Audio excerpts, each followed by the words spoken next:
Bismillahirrahmanirrahim. Assalamualaikum warahmatullahi wabarakatuh.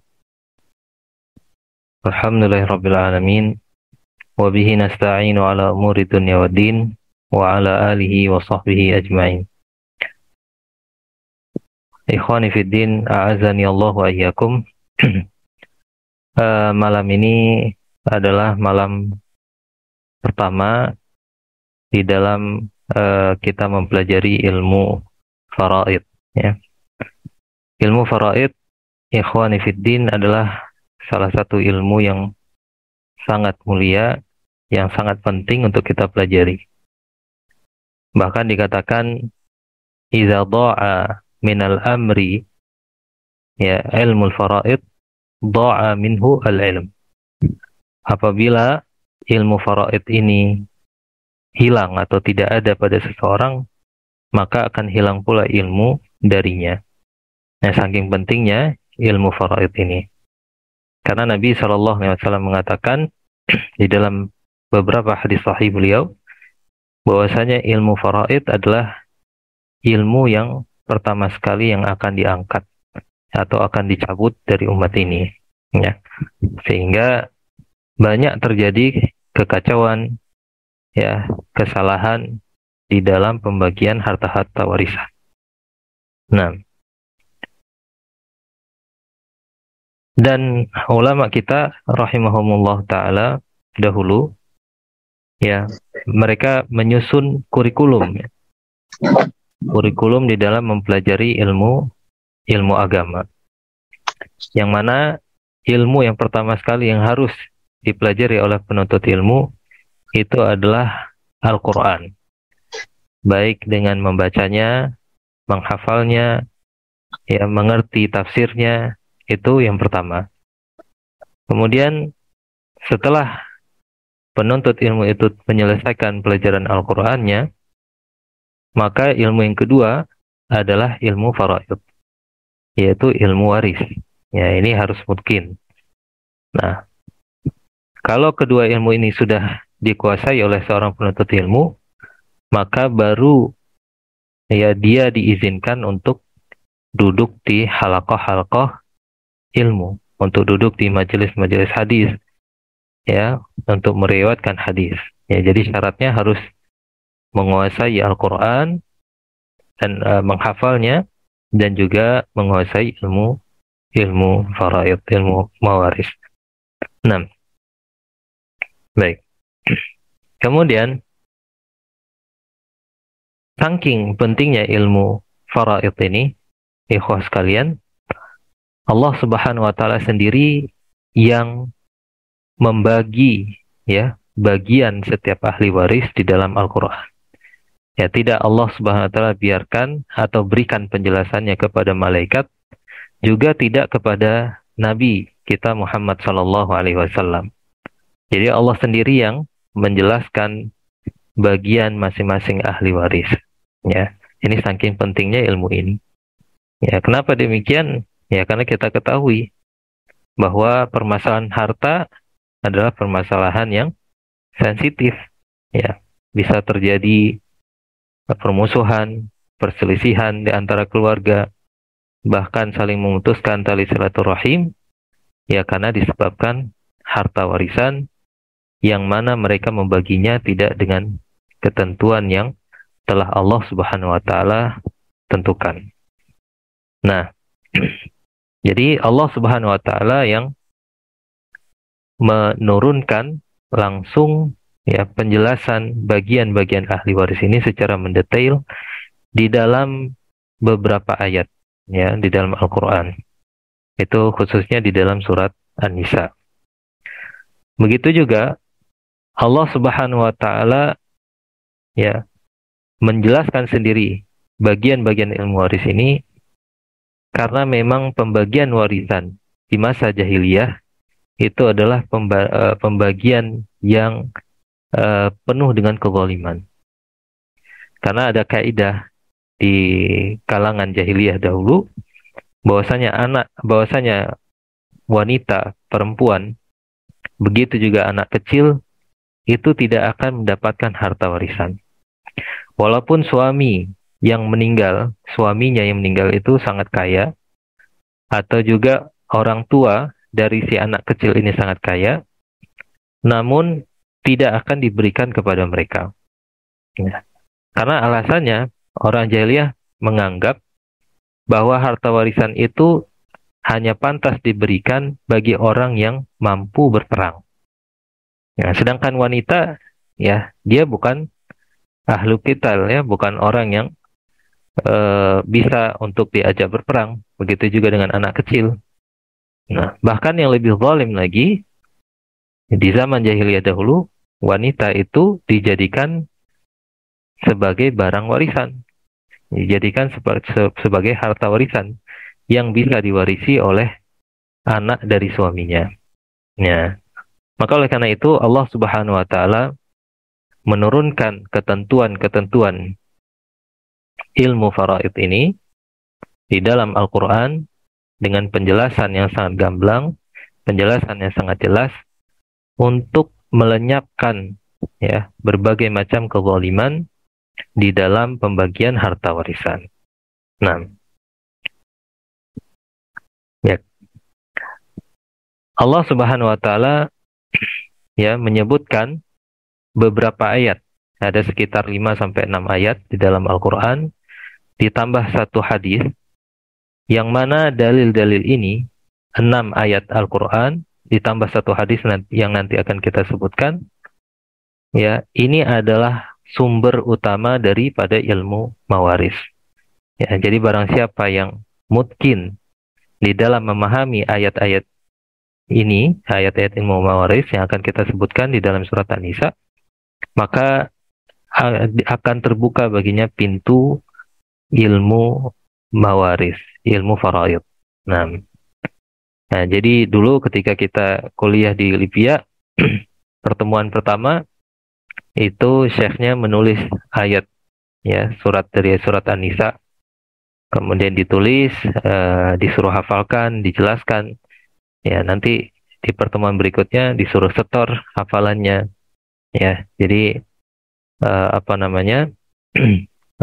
Jadi itu bisa menjadi dasar kita di dalam mempelajari ilmu faraid. Ya, di samping itu juga banyak, ya, para ulama menyusun kitab-kitab faraid baik dalam bentuk syair seperti Ar-Rahbiyah yang disyarah oleh Syekh bin Baz rahimahullah taala, dan juga kitab-kitab yang lain. Namun kalau kita bisa menghafal beberapa ayat ini saja, itu sudah cukup insya Allah, dengan catatan kita memahami makna dan tafsir dari ayat-ayat tersebut. Nah, ikhwah,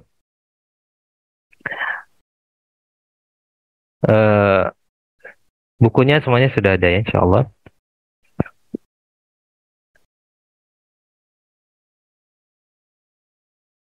Nah,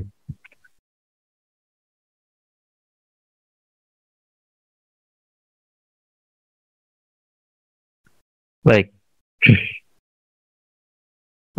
Saya buat dalam bentuk PowerPoint, ya. Mudah-mudahan bisa disimak dengan baik. Karena kalau kita baca buku ini sangat panjang sekali, ya. Nah, jadi buku yang kita pilih, ikhwah sekalian, buku berbahasa Indonesia yang berjudul Ilmu Faraid.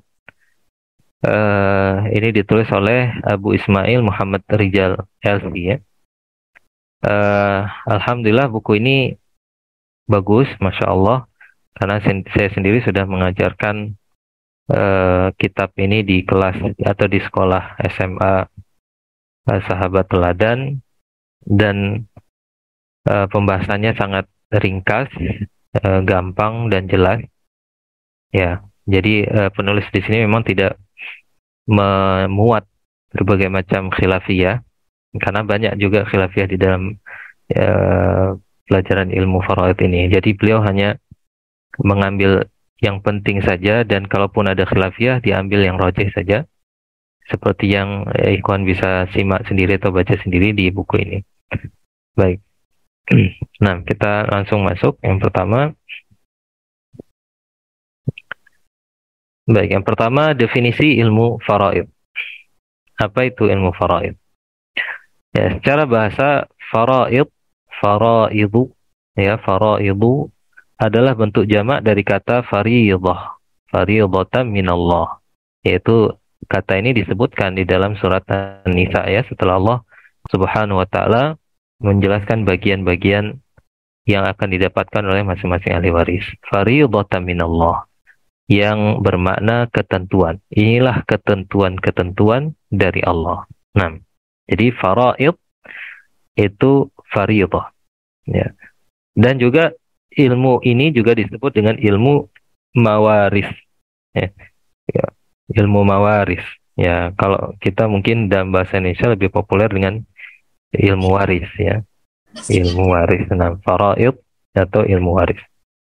Nah, secara istilah, faraid adalah sebutan bagi salah satu cabang ilmu syariat yang mempelajari hukum waris Islam. Nah, ya sebenarnya ilmu faraid ini termasuk dari cabang ilmu fikih ya, di dalam cabang ilmu fikih. Namun karena ilmu faraid ini lebih spesifik lagi ya, terkhusus dia banyak perhitungan-perhitungan, ya, maka para ulama banyak yang menulis cabang ilmu ini dalam kitab-kitab khusus ya. Nah, kemudian di antara definisi yang telah dikemukakan oleh para ulama adalah al-ilmu bi fiqhil mawaris wa ma yudammu ila dzalika min hisabiha. Ilmu yang mempelajari fikih warisan dan apa yang dipelajari bersamanya berupa tata cara perhitungan warisan atau hisab. Nah, kalau kita melihat dari definisi ini, ikhwas sekalian, kita bisa menyimpulkan bahwa mempelajari ilmu faraid itu harus dengan dua tahapan. Ya, tahapan pertama kita harus mengetahui fikihnya dulu. Ya, fiqhul mawaris. Ya, kita harus tahu fikihnya dulu. Ya, seperti siapa itu ahli waris, berapa bagian untuk masing-masing ahli waris. Kemudian apa rukunnya, apa syaratnya, apa sebab, apa mawani'nya, siapa yang terhalangi dari mendapatkan harta warisan. Nah, itu disebut dengan fiqhul mawaris. Nah, ini tahapan yang pertama. Setelah fiqhul mawaris ini sudah dipelajari dan sudah dipahami dengan baik, sudah mungkin, maka baru masuk kepada tahapan yang kedua, ya, yaitu tata cara perhitungan warisan. Ya, tata cara perhitungan warisan. Nah, jadi tahapannya ini sangat jelas. Maka tidak bisa orang belajar ilmu waris tanpa memahami fikih mawaris, itu nggak bisa. Dia langsung kepada perhitungan matematiknya, perhitungan warisan, hisabnya. Ya, walaupun orang ahli dalam matematika, ya, nggak akan bisa, ya, karena dia belum mempelajari fiqhul mawarisnya. 6. Baik. Kemudian yang kedua, objek yang dipelajari dan buah ilmu faraid, atau hasil yang akan kita dapatkan dari mempelajari ilmu faraid. Objek yang dipelajari dalam ilmu faraid adalah harta peninggalan mayit, ya, harta peninggalan mayit, yang biasa disebut dengan tarikah, at-tarikah, atau disebut pula dengan al-irs atau miras, ya, miras. Ya, jadi itu objeknya. Nah, buah yang didapatkan dalam mempelajari ilmu faraid adalah sampainya tarikah, yaitu harta warisan, kepada ahli waris sesuai dengan syariat Allah Subhanahu wa taala. Ini hasilnya yang akan kita dapatkan, yaitu agar tersampaikannya tarikah itu kepada yang berhak sesuai dengan yang telah ditentukan oleh Allah Subhanahu wa taala. Dan yang lebih penting adalah selesainya berbagai perselisihan yang terjadi di tengah keluarga mayit karena pembagian tarikah yang sesuai, ya, di sini yang sesuai dengan Alkitab dan Sunnah.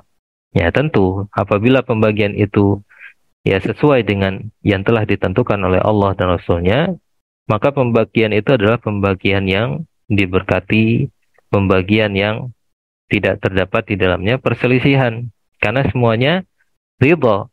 Karena ini memang adalah pembagian dari Allah Subhanahu wa taala. Nah, jadi memang ilmu faraid ini, ikhwas sekalian, walaupun tidak semua orang mampu untuk melakukan perhitungan, tetapi setidaknya seseorang itu mengetahui gitu, mengetahui bahwa bagian dia seperti ini yang sudah ditentukan oleh Allah Subhanahu wa taala. Nah, sehingga dia akan menerima gitu. Nah, jadi agak repot ya kalau orang tidak tahu ilmu faraid, buta sama sekali dengan ilmu faraid, maka tentu akan terjadi perselisihan ya di sana sini, akan terjadi perebutan harta warisan, ya saling memutuskan tali silaturahim. Ya, jadi dampaknya itu sangat luar biasa bagi orang yang tidak memahami ilmu faraid. Nah, kemudian ketiga, peletak ilmu faraid. Ini ikhwah yang saya tulis ini semuanya ada di buku ya.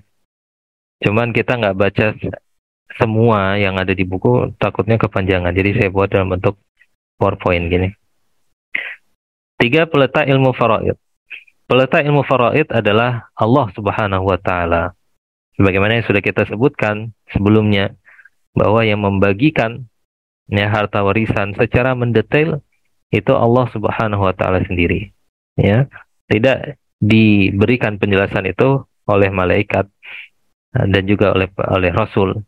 Seperti kisah Sa'ad bin Rabi'. Ya, istri Sa'ad bin Rabi' datang mengadu kepada Nabi Shallallahu Alaihi Wasallam tentang harta yang ditinggalkan oleh suaminya, yaitu Sa'ad. Jadi pamannya, yaitu saudaranya Sa'ad, mengambil semua harta warisan Sa'ad. Ya, padahal Sa'ad memiliki istri dan memiliki 2 orang putri. Nah, jadi masih seperti dia anggap, dia berpikir saudaranya Sa'ad masih seperti apa yang terjadi di masa jahiliyah. Nah, jadi semua hartanya diambil. Maka istri Sa'ad mengadu kepada Nabi Shallallahu Alaihi Wasallam dan menceritakan hal ini. Ya, jadi Sa'ad meninggalkan harta, sedangkan dia sebagai istri tidak mendapatkan apa-apa. Begitu juga 2 anak Sa'ad tidak mendapatkan apa-apa. Semuanya sudah diambil. Maka Nabi Shallallahu Alaihi Wasallam tidak langsung menjawab, ya, tidak langsung menjawab tidak langsung menjelaskan bagaimana penjelasan dari kasus tersebut, sehingga turunlah ayat-ayat mawaris ini ya, ayat-ayat warisan yang Allah turunkan di dalam surat An-Nisa. Maka setelah turun ayat-ayat ini, Rasulullah SAW memberikan kepada istri Sa'ad 1/8, ya, dan kepada 2 putri Sa'ad 2/3. Kemudian sisa dari harta itu semua itu baru diberikan kepada saudaranya Sa'ad. Nah, seperti itu. Nah, jadi peletak ilmu faraid itu adalah Allah Subhanahu wa taala sendiri. Ya, kalau kita lihat cabang ilmu-ilmu yang lain, ya, misalnya ilmu usul fiqh itu kata para ulama yang meletakkan ilmu usul fiqh itu yang pertama sekali adalah Al-Imam Asy-Syafi'i rahimahullah ta'ala. Ya, beliau maksudnya yang membukukan ya. Walaupun ilmu usul fiqh itu memang sudah ada ya. Cuman yang orang yang membukukan pertama sekali disusun menjadi cabang ilmu tersendiri itu adalah Al-Imam Asy-Syafi'i rahimahullah ta'ala. Namun ilmu faraid ini ya Allah Subhanahu wa taala sendiri yang meletakkannya. Baik, kemudian 4, sumber ilmu faraid. Hukum mempelajari dan hukum mengamalkannya. Sumber ilmu faraid adalah Al-Qur'anul Karim. Ya, ini sudah jelas. As-Sunnah As-Sahihah. Ya, Al-Qur'anul Karim itu memuat 6 ayat yang nanti akan kita paparkan. Kemudian ditambah sunnah sahihah sekitar 2 hadis. Ya. Kemudian juga ijma', kesepakatan umat, dan ijtihad para sahabat dalam beberapa masalah waris. Ya, beberapa di antaranya akan kita dapatkan di buku ini. Seperti masalah Umariyatain. Nah, nanti Umariyatain ini masalah yang simpel, ya, tetapi Masya Allah kita bisa lihat bagaimana jeniusnya para sahabat. Terkhusus di sini Umar ya. Umar yang memberikan penjelasan tentang masalah ini, sehingga dikenal masalah ini masalah Umariyatain. Ya, nanti kita akan dapatkan insyaallah. Kemudian ada musyarakah, ya, ada akdariyah, ada zawil arham dan lain-lain. Sebagaimana yang akan dijelaskan sebagian masalah-masalah tersebut pada tempatnya insyaallah. Berikutnya hukum mempelajari ilmu faraid. Hukumnya adalah fardu kifayah. Ya, fardu kifayah. Artinya apabila ada sekelompok kaum muslimin dalam suatu komunitas yang mempelajari ilmu ini, maka terbebas dosa dari kaum muslimin yang lain. Nah, artinya tidak boleh satu pun ya yang tidak mengerti ilmu ini. Ini berdosa. Ya, semuanya ikut dosa. Ya. Sama seperti ilmu di dalam penyelenggaraan jenazah, ilmu tentang khutbah Jumat, ilmu tentang apa namanya, ilmu tentang apa yang lain, fardu kifayah, penyelenggaraan jenazah, khutbah Jumat, ya, ilmu tentang zakat, ya, itu ilmu bahasa Arab, ya, bahasa Arab itu juga fardu kifayah kata sebagian ulama. Artinya dalam satu komunitas itu harus ada orang yang mengerti ilmu-ilmu ini. Nah, sedangkan hukum menerapkan ilmu faraid dalam pembagian warisan adalah fardu ain. Ya, menerapkannya di dalam harta warisan itu hukumnya fardu ain. Memang harus diterapkan. Pembagian yang Allah Subhanahu wa taala tentukan dalam Al-Qur'an harus seperti itu. Nah, bagaimana kalau pembagian warisan itu disamakan aja, ada sama rata aja? Ada anak perempuan, ada anak laki-laki, ya. Semua bagi rata, ya. Jadi sebagai ulama mengatakan harus dibagi dulu seperti pembagian yang telah Allah Subhanahu wa taala tentukan. Ya, kemudian setelah itu apabila mereka ridho, maka boleh dibagi rata. Jika satu orang saja tidak ridho, maka pembagian rata itu tidak dibolehkan. Karena nanti akan terdapat unsur kezaliman, ya, karena hak dia itu tidak diberikan seperti itu. Ya, jadi kalau ada yang bertanya bagaimana hukumnya bagi rata saja, apalagi kita nggak tahu ilmu waris, cara perhitungannya, ya, jadi hukumnya boleh, tapi harus dibagikan dulu seperti yang telah Allah Subhanahu wa taala tentukan, baru kemudian ya dibagikan sama rata dengan syarat semua ahli waris itu menyetujuinya. Nah, oleh karena itu setelah Allah menyebutkan hukum waris, Allah memuji hambanya yang mentaatinya dan mengancam orang-orang yang melampaui hukum dan batasan-batasannya dengan azab yang pedih. Ini dalil yang menunjukkan bahwa pembagian harta warisan seperti yang telah Allah turunkan ketentuannya itu adalah fardu ain. Allah memuji orang yang menerapkannya dan Allah mengancam orang yang tidak menerapkan ilmu hukum waris ini seperti yang telah Allah turunkan. Nah, saya nggak sebutkan dalilnya di sini. Ada ikhwah di buku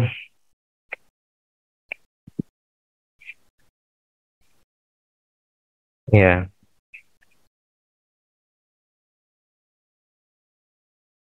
Itu di halaman 9 ya. Tilka hududullah. Itulah ketentuan-ketentuan Allah. Wa may yuti'illaha wa rasulahu yudkhilhu jannatin tajri min tahtihal anharu khalidina fiha. Barang siapa yang mentaati Allah dan Rasulnya, yaitu mentaati Allah, dia menerapkan apa yang telah Allah Subhanahu wa taala turunkan, maka balasannya dia akan dimasukkan oleh Allah ke dalam surga yang mengalir di bawahnya sungai-sungai. Dia kekal di dalamnya. Wa dzalikal fawzul 'azim, dan demikian itu adalah keberuntungan yang besar. Ini pujian bagi orang yang mengamalkan ilmu waris dan dia terapkan. Wa may ya'sillaha wa rasulah, dan barang siapa yang bermaksiat kepada Allah dan Rasulnya, wa yata'adda hududahu, dan dia melampaui batasan-batasannya, nah, batasan-batasan Allah, ketentuan-ketentuan Allah, yudkhilhu naran khalidan fiha, maka Allah akan memasukkan dia ke dalam neraka, kekal dia di dalamnya, walahu azabun muhin, dan baginya ada azab yang hina. Nah, jadi ini menunjukkan bahwa menerapkan ilmu faraid itu fardu ain. Semuanya harus menerima, semuanya harus menerima, harus sesuai dengan apa yang telah Allah Subhanahu wa taala tentukan. Baik, yang kelima, keutamaan ilmu faraid dan keutamaan mempelajarinya. Sebagai bagian dari ilmu syariat, ya, sebagai bagian dari ilmu syariat, ya, kita tahu ilmu faraid ini ya ilmu syariat. Ya, dia bahkan salah satu cabang dari ilmu agama, ilmu fikih. Maka semua dalil yang menyebutkan keutamaan menuntut ilmu Alkitab dan Sunnah juga merupakan dalil untuk mempelajari ilmu faraid. Ya, kita telah mendengar, ya, telah mempelajari, telah mengetahui begitu banyak, ya, sekian dalil dari Al-Quran dan hadis yang menunjukkan keutamaan mempelajari ilmu agama. Nah, itu juga termasuk di dalamnya adalah keutamaan ilmu faraid ini. Karena ilmu faraid ini itu ilmu agama. Nah, ada beberapa hadis yang secara khusus menyebutkan keutamaan mempelajari ilmu faraid. Hanya saja hadis-hadis tersebut tidak luput dari kelemahan yang ada di dalam sanadnya. Ya, di antara hadis-hadis yang dimaksud adalah hadis Abu Hurairah radhiyallahu an, Rasulullah SAW bersabda, ya Abu Hurairah, wahai Abu Hurairah, ta'allamul faraid wa 'allimuha. Pelajarilah kalian ilmu faraid dan ajarkanlah. Fa innahu nisful ilmi. Karena ilmu faraid itu, kata Rasulullah, setengah daripada ilmu. Ya, wa huwa yunsa, dan dia akan dilupakan. Wa huwa awwalu syai'in yunza'u min ummati. Dan dia adalah ilmu yang pertama sekali yang akan dicabut dari umatku. Nah, hadis riwayat Ibnu Majah, Ad-Darqutni, dan Al-Baihaqi. Nah, baik, ikhwah sekalian. Nah, sekarang kita akan masuk kepada inti, ya, pelajaran ini. Yaitu seperti yang saya sebutkan di awal tadi, bahwa sumber dari pelajaran ini adalah ayat Al-Quran, beberapa ayat di dalam Al-Quran, sekitar 5 atau 6 ayat, ya, kemudian diikuti dengan satu hadis. Nah, jadi kita akan masuk kepada ayat-ayat ini. Ayat dan hadis tentang faraid. Yang pertama, warisan anak dan cucu. Ya, warisan anak dan cucu. Ini kalau di buku, ikhwah sekalian, di halaman 12. Baik, Allah mengatakan yusikumullahu fi auladikum lizzakari mislu hazzil unsayain fa in kunna nisaan fawqa thnataini falahunna thulutsa ma tarak wa in kanat wahidatan falahan nisf. Baik, ini ketentuan yang pertama yang Allah Subhanahu wa taala sebutkan di dalam surat An-Nisa ayat 11. Yusikumullah fi auladikum. Allah mewasiatkan kalian pada anak-anak kalian. Ya, Allah mensyariatkan bagimu tentang pembagian warisan untuk anak-anakmu. Apa ketentuannya? Lizzakari mislu hazzil unsayain. Untuk seorang lelaki, untuk seorang anak laki-laki, itu semisal dengan 2 bagian perempuan. Ya, bagian seorang laki-laki sama dengan bagian 2 anak perempuan. Fa in kunna nisaan fawqa thnataini falahunna thulutsa ma tarak. Dan jika anak-anak itu adalah wanita, ya. Jadi si mayit ini hanya meninggalkan anak wanita lebih dari 1, yaitu 2 orang, 3 orang, dan seterusnya. Falahunna thulutsa ma tarak. Maka mereka mendapatkan 2/3 dari apa yang ditinggalkan. Ya, apakah harta ayahnya yang meninggal atau ayah ibunya. Wa in kanat wahidatan falahan nisf. Dan jika anak perempuan itu satu saja, kata Allah, ya falahan nisf, dia mendapatkan setengah harta. Ya, setengah harta dari orang tua. 6. Nah, ini ketentuan dari Allah Subhanahu wa taala. Ya, bagaimana Allah membagikan bagian-bagian ini dengan kebijaksanaannya dan keadilannya. Ya, baik. Di sini dikatakan bahwa jika anak itu adalah putri tunggal, seorang perempuan, anak perempuan, dia dapatkan setengah. Ya, maka kalau lebih dari satu, itu sudah mendapatkan 2/3. Lalu kenapa di sini dikatakan fauqas nataini? Ini dijelaskan oleh para ulama. Ya, fauqas natain, walaupun ada kata fauqa di sini di atas 2, tapi maksudnya dimulai dari angka 2. Ya. Dalilnya apa? Dalilnya karena ada penegasnya di sini, wa in kanat wahidatan. Dan jika putri itu satu orang, dia dapat setengah. Ya, lebih dari satu sudah masuk kepada sulusa. Sulusa nih, dia mendapatkan 2/3. Kemudian fungsi fauqa di sini apa? Kata para ulama, fauqa di sini fungsinya di atas 2. Ya, itu maksudnya adalah wanita itu sebanyak apapun yang lebih dari 2, ya, dia tetap mendapatkan 2/3. Nah, itu penjelasannya. Jadi bukan fauqa sunataini di sini 3 ya. Tiga putri, 4 putri baru mendapatkan 2/3, tidak. Tapi dimulai dari 2 orang. Dalilnya apa? Dalilnya wa in kanat wahidatan falahan nisf. Nah, jika putri itu satu saja, maka dia dapatkan setengah. 6. Kemudian warisan dua orang tua yang disebut dengan usul. Nah, itu ikhwah lihat di halaman 13. Wali abawaihi likulli wahidin minhum as-sudus mimma taraka in kana lahu walad. Dan untuk kedua orang tuanya, ini maksudnya yang meninggal, untuk kedua orang tua dari si yang meninggal ini, jadi masing-masing orang tua itu akan mendapatkan 1/6. Ayah mendapatkan 1/6, ibu mendapatkan 1/6. Mimma tarok, dari apa yang dia tinggalkan, in kana lahu walad, jika si mayit itu meninggalkan anak, memiliki anak.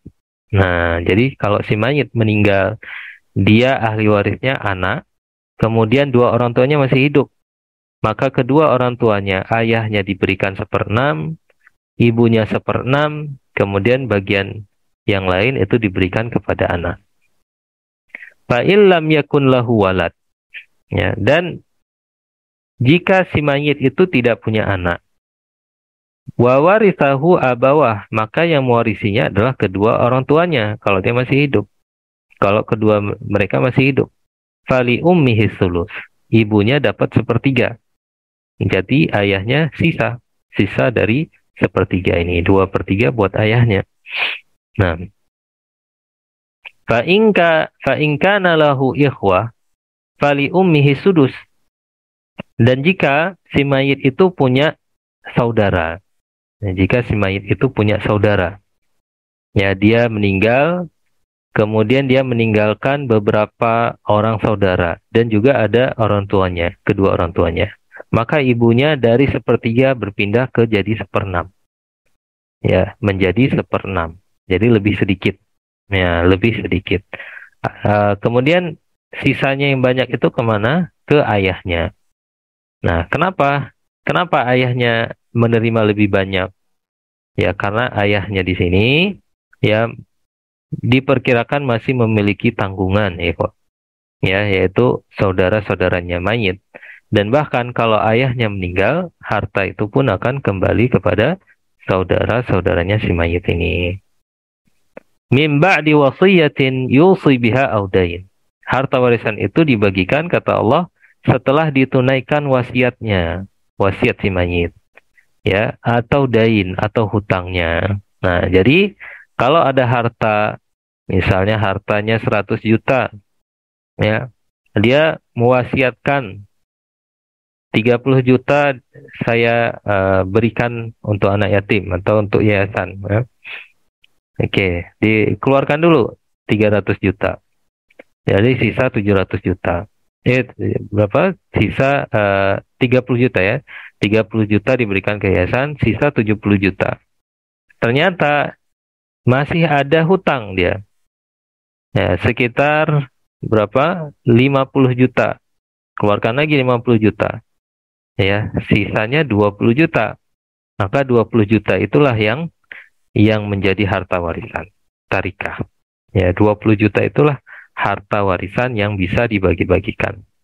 Nah, jadi jangan dianggap bahwa ketika si mayit sudah meninggal, semua hartanya itu langsung jadi harta warisan. Tidak. Tapi harus ditunaikan dulu eh, apa yang masih menjadi kewajiban ya daripada si mayit ini. Selesaikan dulu. Misalnya dia berwasiat, selesaikan wasiatnya, atau dia punya hutang, selesaikan dulu hutangnya, baru dibagikan.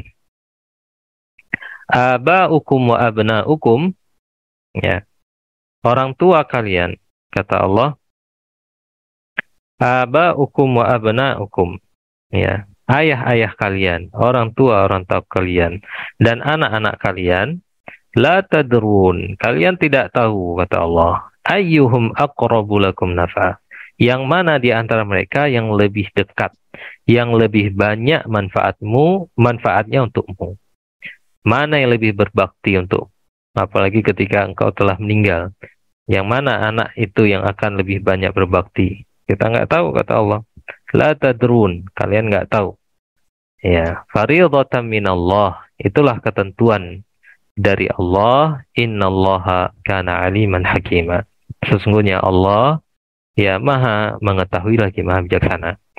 Jadi pembagian ini berasal dari yang maha mengetahui lagi maha bijaksana. Bukan pembagian yang berasal dari hawa nafsu manusia, pembagian akal-akalan manusia. Yaitu kalau pembagian mungkin banyak perselisihan nanti, itu kan menurut kamu, ini menurut itu. Tapi kalau pembagian itu datangnya dari Allah Subhanahu wa taala, ya semua harus menerima, semua harus tunduk, ya, harus berlapang dada. Nah, seperti nanti yang kita di dalam perhitungan banyak contoh kasus ya. Istri misalnya, istri jika suami meninggalkan seorang istri dan seorang putri, istrinya dapat 1/8, ya, putrinya dapat 1/2, ya, itu ya seperti itu ketentuan dari Allah Subhanahu Wa Taala. Istrinya dapat 1/8, 1/8 itu kecil. Apalagi istri yang sudah meninggal ini 4 orang. Maka 1/8 itu dibagi 4 lagi. Kemudian putrinya ini dapat 1/2. Masya Allah, harus berlapang dada. Ya, harus menerima. Ya, jangan ada penolakan dari pembagian ini. Begitu juga nanti kita dapatkan juga cucu, ya, cucu dari anak perempuan, ya, itu bukan ahli waris. Cucu dari, misalnya kita punya anak perempuan itu punya anak lagi, ya, maka anak dari anak perempuan kita itu bukan termasuk ahli waris. Tetapi cucu dari anak laki-laki itu termasuk ahli waris. Nah, ada kakek, ya, dia kaya raya sekali, ya, maka nanti ada kemungkinan cucu dapat, tapi cucu yang mana? Cucu yang dari jalur laki-laki, dari anak laki-laki. Yang dari jalur perempuan tidak mendapatkan harta warisan, walaupun hartanya sangat banyak sekali. Nah, ini harus menerima. Namun, apakah ada jalan lain biar yang tidak berhak menerima tapi bisa menerima? Ada caranya. Solusinya itu dengan mewasiatkan. Jadi si apa namanya yang akan meninggal ini, yang sudah merasa dirinya akan meninggal dan dia ingin memberikan sebagian hartanya kepada cucunya, misalnya cucunya dari anak perempuan, karena dia tahu dia tidak akan mendapatkan, dia bisa mewasiatkan. Nah, dengan syarat tidak boleh lebih dari sepertiga hartanya. Nanti akan kita bahas tentang masalah wasiat. Nah,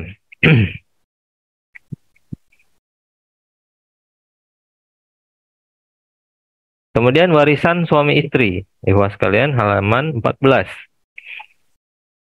Walakum nisfu ma taraka azwajukum illam yakun lahunna walad. Dan untuk kalian, wahai para suami, mendapatkan setengah dari apa yang ditinggalkan oleh istri-istri kalian. Syaratnya apa? Syaratnya illam yakun lahunna walad. Syaratnya kalau istri itu tidak punya anak. Ya, kalau istri tidak punya anak, maka suami dapat setengah dari harta si istri. Setengahnya lagi kemana? Setengahnya lagi untuk ahli waris yang lain. Makanya ketika kita akan membahas kasus, kita kumpulkan dulu semuanya. Kita kumpulkan dulu ahli waris siapa saja, gitu ya. Nah, fa in kana lahunna walad, dan jika si istri itu punya anak, falakumur rubu'u mimma tarakan. Maka untuk kalian, wahai para suami, dapat 1/4 dari apa yang mereka tinggalkan, para istri tinggalkan. Nah, jadi si istri ini kalau punya anak, nggak mesti anak si suami ini.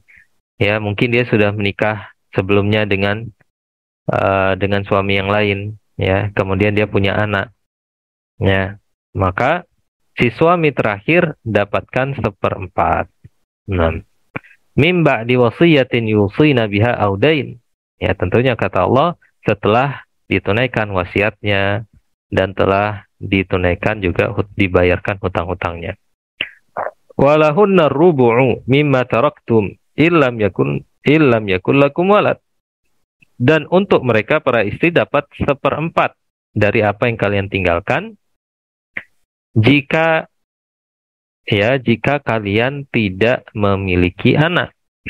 Nah, jadi kalau bagi suami yang tidak memiliki anak sama sekali, maka istri itu mendapatkan 1/4. Nah, fa in kana lakum walad, dan jika kalian punya anak, apakah anak dari istri yang lain ya, atau dari istri yang mana? Falahunna sumun, maka bagi istri dapatkan 1/8 mimma taraktum, dari apa yang kalian tinggalkan, mimba diwasiyatin tusuna biha audain, setelah ditunaikan wasiat dan hutang-hutangnya. Masya Allah. 1/8 kalau dibagi 4 lagi, ya jadi tambah kecil lagi. 6. Kemudian warisan anak-anak ibu, saudara ibu. Wa in kana rajulun yurasu kalalatan. Dan jika ada seorang laki-laki, dia kalalah. Kalalah itu nggak punya orang tua, orang tuanya sudah meninggal, ya, nggak punya anak, nggak punya keturunan, ya. Awimra'atun, atau perempuan sama juga. Tadi laki-laki kalalah, ini perempuan kalalah. Orang tuanya sudah nggak ada wanita ini, ya, kemudian anak dia nggak punya, tetapi dia punya saudara, walahu akhun au ukhtun. Dia punya saudara laki-laki dan saudara perempuan. Kata ulama, ini saudara seibu, bukan saudara kandung, bukan saudara seayah seibu, tapi saudara seibu. Ibu mereka sama, tapi ayah mereka beda. Falikulli wahidin minhuma sudus, maka masing-masing dari keduanya mendapatkan 1/6. Ya, jadi kalau ada saudara tiri seibu maksudnya, maka yang laki-laki dapat 1/6, yang perempuan juga dapat 1/6. Fa in kanu aktsara min dzalika, dan jika saudara seibu itu lebih banyak dari itu, ya, fahum syuraka fi thuluts, maka mereka akan bersekutu dalam 1/3. Jadi naik lagi. Nah, jadi kalau lebih dari 2 orang, maka dapat 1/3. Ya, gitu juga mimba diwasiyatin yusa biha audain ghaira mudhar wasiyatan min Allah wallahu alimun halim. Baik, kemudian warisan saudara-saudari sekandung atau seayah. Nah, ini Allah sebutkan di ayat yang terpisah. Ini ayat terakhir dari surat An-Nisa. Kalau kita perhatikan, ayat-ayat sebelumnya itu dimulai dari ayat 11 sampai dengan ayat 12, ya, 11 12. Sedangkan warisan saudara-saudari sekandung atau seayah ini jauh, ya. Ini di akhir surat An-Nisa ayat 176. Nah, Allah Subhanahu wa taala mengatakan yastaftunaka. Ya, mereka meminta fatwa kepadamu wahai Muhammad tentang kalalah, tentang si mayit yang meninggal, dia tidak punya orang tua karena sudah meninggal dan tidak punya keturunan. Qulillahu yuftikum fil kalalah. Coba perhatikan. Katakanlah Allah lah yang memberikan fatwa kepada kalian tentang masalah kalalah. Coba perhatikan sampai masalah ini Allah Subhanahu wa taala sebutkan bahwa Allah yang memfatwakan. Ya, bukan Nabi Muhammad SAW. Ini dalam rangka untuk melerai perselisihan, untuk menghindari perselisihan. Allah yang memutuskan. Ya. Ini mru'un halaka. Jika seseorang meninggal, laisa lahu walad, dia nggak punya anak dan nggak punya orang tua. Kalalah, ya, maksud kalalah tadi nggak punya orang tua, ya maksudnya sudah meninggal dan tidak punya keturunan. Ya, laisa lahu walad, dia nggak punya anak. Walahu ukhtun, tapi dia punya saudari. Falaha nisfu ma tarak, maka saudarinya mendapatkan setengah dari harta yang dia tinggalkan. Ya, ini kalalah. Ini saudari di sini siapa? Saudari di sini saudari kandung. Kalau saudari seibu, dia tadi dapat 1/6. Ya, ini saudari kandung. Wa huwa yarithuha illam yakun laha walad. Dan begitu juga kebalikannya. Ya, apabila yang meninggal itu perempuan, maka saudara laki-lakinya itu akan mewarisi seluruh harta saudarinya yang meninggal tadi, ya, karena saudarinya tadi tidak ada orang tua, ya, sudah meninggal orang tuanya, nggak punya keturunan. Fa in kana tasnataini falahumas thulutsani mimma tarak. Ya, maka jika seorang meninggal, dia meninggalkan 2 orang saudari, 2 orang saudara perempuan, ya, maka kedua saudara perempuannya dia mendapatkan 2/3 dari yang dia tinggalkan. Wa in kanu ikhwatar rijala wa nisa. Dan jika mereka itu adalah banyak laki-laki dan banyak perempuan, ya, maksudnya 3 laki-laki, ya, bukan 2 lagi, ya. Falizzakari mithlu hadzil unsayin, maka berlaku ketentuan 1 orang laki-laki bagiannya sebanding dengan 2 bagian perempuan. Nah, yubayyinullahu lakum an tadillu. Allah Subhanahu wa taala menjelaskan untuk kalian permasalahan ini agar kalian tidak tersesat. Wallahu bikulli syai'in alim, dan Allah Subhanahu wa taala terhadap segala sesuatu Maha mengetahui. Ya. Jadi ya ikhwah, kalau kita perhatikan ayat-ayat ini mungkin sulit untuk diingat, ya, atau sulit untuk dibayangkan. Makanya para ulama, ya, menyusun kitab-kitab faraid untuk menjelaskan ayat-ayat ini. Jadi hakikatnya kitab yang disusun itu adalah tafsir tafsir dari ayat-ayat faraid yang telah Allah Subhanahu wa taala sebutkan di dalam Al-Qur'an. Nah, ulama, jadi ulama menjelaskan dengan berurut siapa saja ahli waris. Itu semuanya diambil dari beberapa ayat yang sudah kita sebutkan ini. Siapa ahli waris, ya, berapa bagiannya masing-masing. Nah, jadi untuk yang pertama, tahap yang pertama, jangan dulu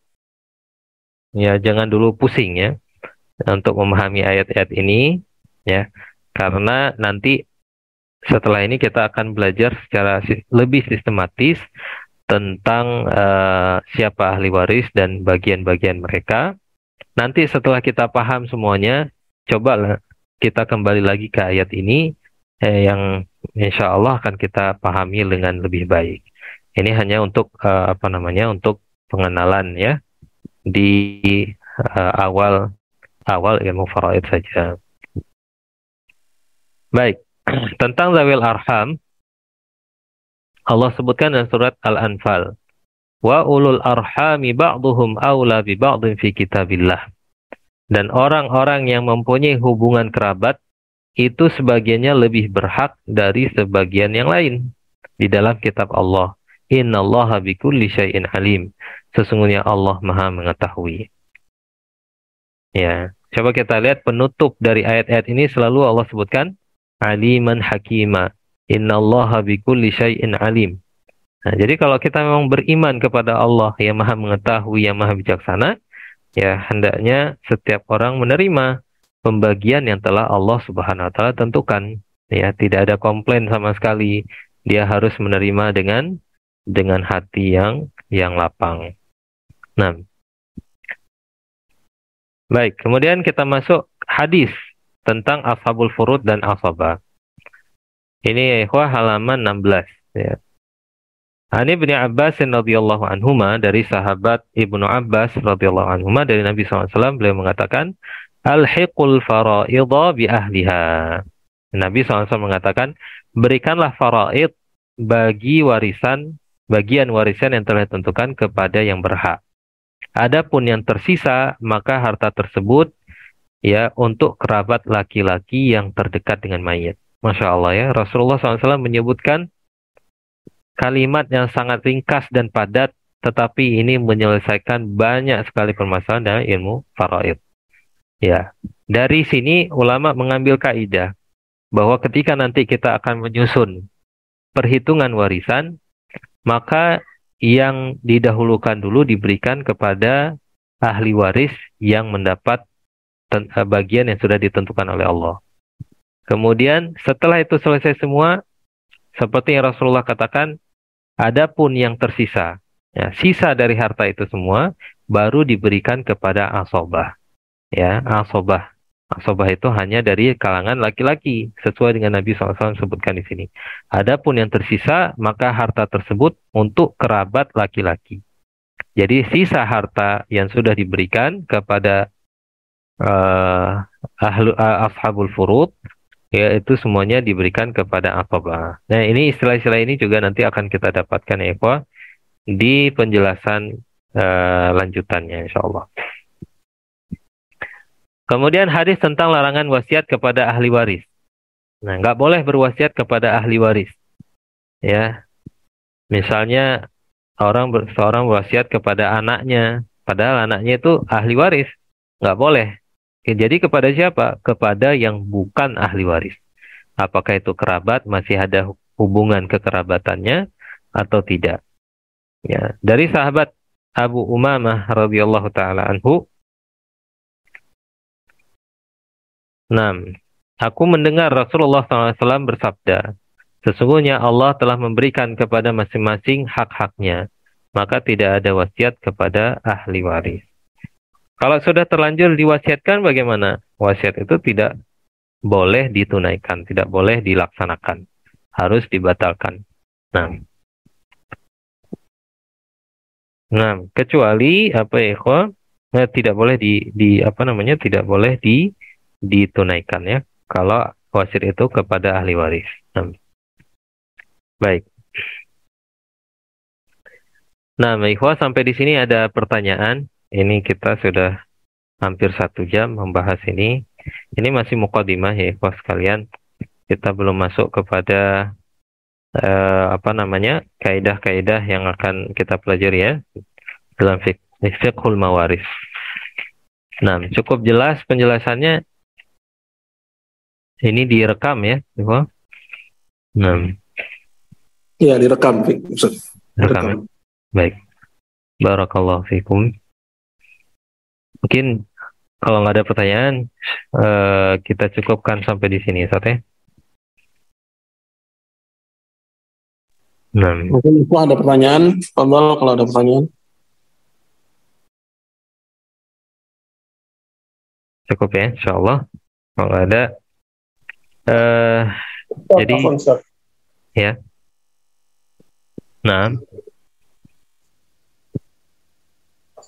Ustaz, mau bertanya Ustaz. apakah seorang yang sudah mendapat ketetapan dari Allah itu juga bisa menjadi asobah sekaligus dua-duanya, Ustaz?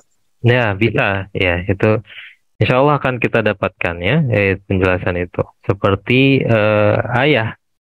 Ayah dia termasuk ashabul furud. Tapi dalam banyak kesempatan, dia sekaligus juga menjadi asobah. Nah, ayah ya. Ashabul furud dan juga asobah. Nah, seperti itu. Insya Allah akan kita dapatkan ini di pelajaran lanjutannya. Nah, baik. Nanti ketika kita hafalkan, kita dapatkan materi tentang ahli waris itu siapa aja. Ahli waris itu ada 25 orang ya. 15 dari kalangan laki-laki, 10 dari kalangan perempuan. Mungkin di awal-awal kita pelajari itu agak sulit ya, mungkin banyak yang akan diingat. Namun pengalaman ya ikhwas sekalian, ketika kita mulai menyelesaikan banyak kasus ya, kasus perhitungan, hisab, itu akan terhafal dengan sendirinya. Ketika kita praktek nanti, itu fiqhul mawaris insya Allah akan lengket sendiri, akan bisa kita pahami dengan baik. Ya makanya fiqhul mawaris memang harus kita pelajari, walaupun tidak hafal-hafal banget, nggak apa-apa. Karena nanti begitu banyak, setelah kita banyak menyelesaikan kasus-kasus perhitungan, ilmu mawaris itu akan teringat sendiri insya Allah. Itu pengalaman ya kok. Nah, baik. Mungkin saya rasa cukup insya Allah untuk pertemuan malam ini. Kita akan lanjutkan di pertemuan berikutnya.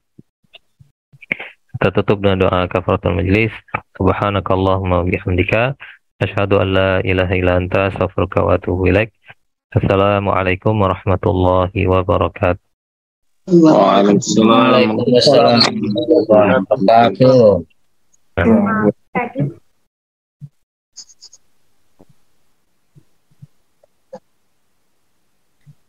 Tutup ya udah.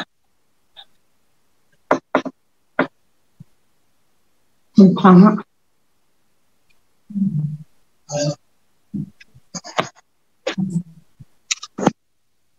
Manu kayak gini, kayak pemain nih.